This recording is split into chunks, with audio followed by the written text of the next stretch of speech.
Ooh. Ooh. Ooh. First time. Perfect. Look guys, oh. Perfect natin. Yay. Hi guys, good morning. Ayan, ito yung gagawin natin guys. Magsesemento tayo. Ayan ang ating gagawin. Nakabili tayo nito. Ayan. Excited. Naku, sakit na naman yung balakang natin ito. Ayan, may gagawin ko kasi yung garden ko. Ayusin ko na siya. Malinis na. Kumbaga, sementohan natin. Yung ating ipe-prepare ito. Saka yung panghalo. Saka itong pala. Yung ating hiningal na semento at buhangin. Siyempre, kailangan natin ng tubig. Okay, ayun. Wow, excited na tayo. Okay guys, tapos ayun o. Inalagay ko rito yan. Dito ko siya si semento. Maga, iaanuhin. Okay? Tara na guys, samahan nyo ko. Ayan na guys, naka-prepare na tayo. Dito tayo gagawa. Hindi pantay dun eh. Tapos dun ko umpisahan. Okay, start na tayo.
natin isa. Mga 5 minutes o ilang minuto. 8, ganun. Hintayin natin.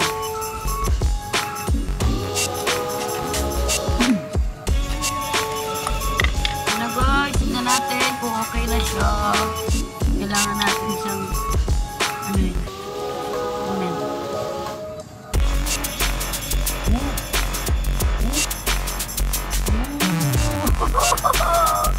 First time, perfect. Look guys, oh, perfect natin. Yay. Ayun guys, perfect natin siya, oh, ganda. Itong kabila, medyo maya-maya pa kaunti. At tapos, naggagawa na tayo dito ng isa pa. Kumbaga, isang ganito, 2 at 1/4. Yung isang, ito natira, oh. Wow, marami tayong kakainin, ah. Diba? Excited. Good morning, guys. Naku, umuulan. Hindi tayo makakagawa. Ayun ang ating mga natapos nang gawin kahapon, guys. Salamat po sa inyong lahat. Ayan, ang ating mga natapos. Oh, ang dami. Pero pa rin dito, lakas ng ulan, lakas pa ng hangin. Ayos, nakabili tayo ng bagong semento at saka ng, buhangin. Kahapon. Ay, huwag sanang maanuhan ng ulan. Tapos, ayun pa yung ating ginawa, oh. Ayan. Umuulan, hindi tayo makakapagtrabaho. Okay lang yan. Ganun talaga buhay. Tapos, ito yung mga nagawa natin kahapon, guys. Pinapatuyo ko lang kaso umulan naman eh. Saway lang sa hangin. Ay, yung ating semento. Sanang mabasa ng loob niya. Ay, ganda ng gawa natin. May mahaba, may maliit. Tapos, ito yung muna natin nagawa. Ayoko na malalaki eh, mga yan. Sa iba kong gagawin yan. Kaya, dito tayo sa mga maliliit lang. Ay, yung ating ngayon, oh, nakatayo na yung yun. Matigas na kaya yan. Pwede na kaya. Nakabili tayo ng 16 ng buhangin, tapos 4 na semento. Ayun, ang dami ko pang gagawin, di ba? Busy si umuulan nga lang. Umuulan, lakas na ulan. Ayan, tara, silipin natin yung garden natin. Ayun, mamulaklak. Okay, guys. Pag tumila na ulan, saka tayo gagawa ulit. Grabe, lakas eh. Tignan natin to kung matigas na siya. Matigas na, guys. Matigas na, oh. Pwede na siyang oh. At, naku, dumikit pa yata dun. Saka yung pa isa, oh. 2, yun. Okay, thank you for coming, guys. Bye-bye. See you pag maganda na panahon. Pero sabi, ulan araw lang daw eh. Kaya, baka mamaya makapag-continue tayo. Okay, bye.